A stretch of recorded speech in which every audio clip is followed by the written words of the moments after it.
Bien le bonjour jeunes gens, Max Lebelche au micro. Bienvenue sur Green Reset. Pour les premières guidances sur ma chaîne, je vous propose des guidances mensuelles par chemin de vie. Si vous voulez calculer votre chemin de vie, je vous mets un lien en haut à droite et dans la description. Attention que ce sont des guidances générales, c'est-à-dire qu'elles ne résonneront pas forcément avec tous les mêmes chemins de vie au même moment. De plus, je vous invite à faire preuve de discernement. Ce sont des guidances, pas des prédictions. Vous gardez dans tous les cas votre libre arbitre. Je vous souhaite une bonne guidance. Chemin de vie 5 février 2024, bienvenue à vous. Alors, votre tirage, qui est pas mal aussi. Ce que je perçois chez vous, c'est que vous mettez fin à une situation. Vous mettez fin à une situation qui vous embêtait, où vous ne voyez pas comment en sortir avec ce pendu. Vous avez peut-être eu des doutes, des incertitudes. Vous vous êtes retrouvé dans une position inconfortable où vous ne saviez pas trop comment analyser la situation. Et vous vous rendez compte qu'en fait, il y a des nouvelles idées qui arrivent avec cet as d'épée. Parce que vous faites confiance, je pense, à vos intuitions. La grande pétresse, c'est la papesse.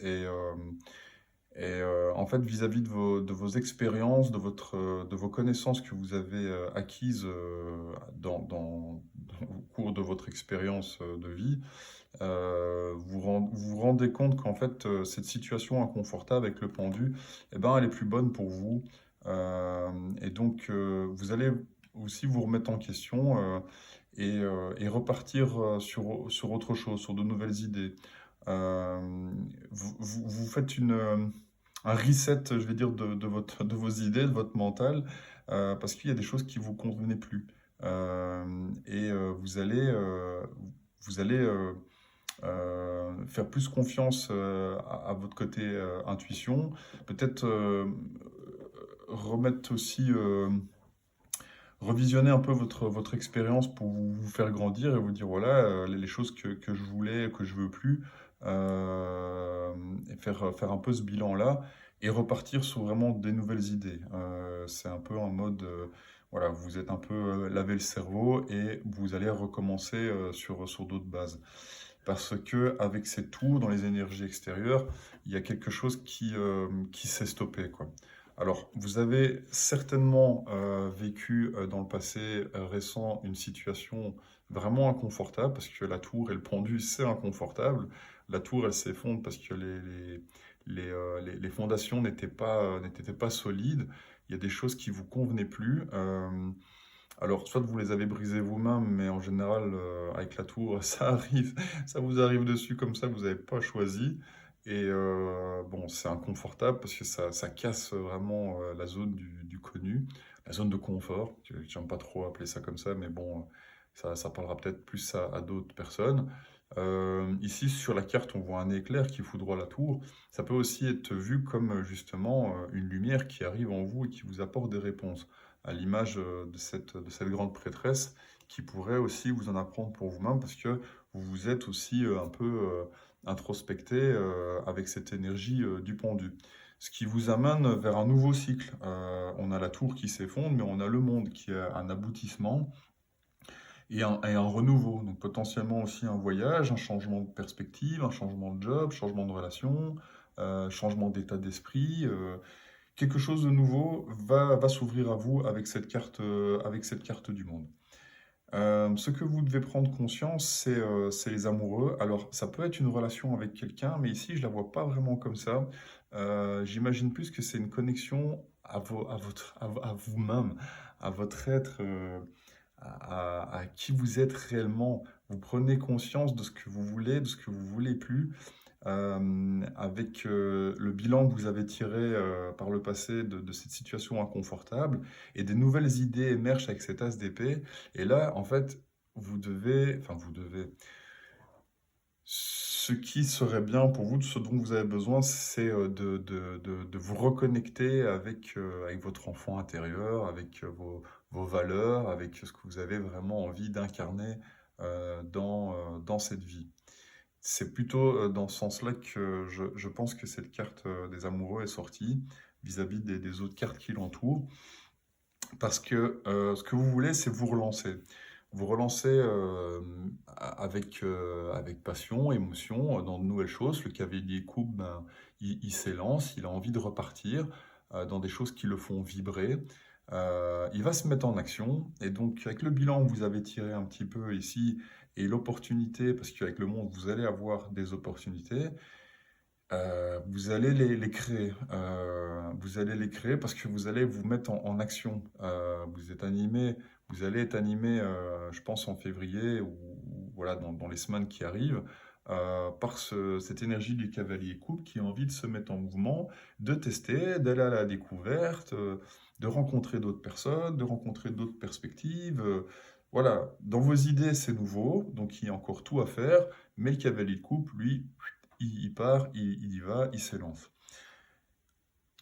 En conseil, on a un 9 de denier. Le 9 de denier, pardon, il vous conseille d'être dans la gratitude de ce que vous avez. Vous avez presque accompli un cycle au niveau concret, matériel, financier, etc. Et donc, vous avez des choses pour lesquelles vous pouvez être reconnaissant et profiter de ça, profiter de ce confort ou de ces biens matériels, financiers. Aussi minime qu'il soit, voilà, cette carte, elle vous conseille de vous concentrer sur l'abondance qui est déjà à côté de vous et, d'en tirer une certaine fierté, en tout cas beaucoup de gratitude. Gratitude envers ça, ce qui va vous permettre aussi d'un point de vue vraiment après les idées, le mental, après avoir nettoyé aussi ses émotions et de repartir sur quelque chose de nouveau, de concrétiser aussi un nouveau cycle concret, matériel, avec cet as de denier. Donc voilà, l'énergie du denier, c'est pas la plus rapide. Les choses, pour se concrétiser dans la matière, elles prennent du temps, mais vous avez fait un travail sur vous-même. C'était une situation, je pense, inconfortable, mais qui vous a permis de vous ouvrir les yeux sur ce que vous voulez réellement, de reconcrétiser d'autres idées, de vous lancer à l'aventure avec avec ce cavalier de coupe, et potentiellement bientôt de commencer à les matérialiser avec cet as de denier. Voilà, ça c'était pour le tirage tarot. Ensuite, je vous ai aussi tiré une carte des portes de l'intuition et vous avez eu la volonté. Soyez volontaire, avancez en appréciant la personne que vous êtes. Donc je vais vous lire ce que l'oracle vous dit à ce niveau-là. Alors, cessez de penser à vos échecs du passé, à vos manques, à la personne que vous étiez. Soyez volontaire, avancez en appréciant celle que vous êtes aujourd'hui. C'est comme cela que vous trouverez votre liberté. Donc, là, c'est bien, je pense, ça colle bien avec cette idée du pendu et de la tour, où en fait, ouais, vous avez fait un reset. Hein. Alors, parfois, vous pouvez vous sentir coincé dans l'image ou l'idée de qui vous étiez. Vous avez alors l'impression d'être toujours pareil ou de porter du négatif quoi que vous fassiez. Cet état d'esprit bloqué fixe dans le présent cette vision de vous-même qui aura tendance à perdurer. Le vrai changement passe aujourd'hui par l'accentuation d'une fervente volonté de devenir qui vous êtes vraiment. Il vous faut vous recentrer sur cette progression intérieure qui vous permettra de retourner l'énergie en votre faveur. C'est dans le présent que vous construisez votre avenir. Et en action, il vous propose, dès que vous vous ressentez dans le passé, habituez-vous à revenir dans le moment présent et à voir toutes les ressources qui vous habitent. Soyez aussi encourageant avec vous-même. Donc voilà, je pense qu'il y a certains mots qui résonnent aussi dans ce que j'ai dit juste avant. Donc, pensez pas à vos échecs du passé. La situation, elle est finie. Il y a des nouveaux. Vous allez vous relancer avec une fervente volonté et concentrez-vous sur le moment présent et sur ce que vous avez, les richesses que vous avez déjà en vous, les ressources. Parce que les deniers, c'est ça, c'est les ressources. Hein. Et donc, voilà. Allez, c'est un beau tirage aussi. En tout cas, je vous souhaite que ça se concrétise pour vous. Et je vous souhaite un bon mois de février. Merci d'avoir visionné votre guidance mensuelle. Si elle vous a parlé, merci de liker et de commenter. Et éventuellement de partager à d'autres chemins de vie. Comme je suis débutant dans la cartomancie, je vous propose également des guidances personnalisées gratuites. Si cela vous intéresse, vous trouverez mon adresse email dans la description pour me contacter. D'avance, je vous remercie et vous dis à bientôt.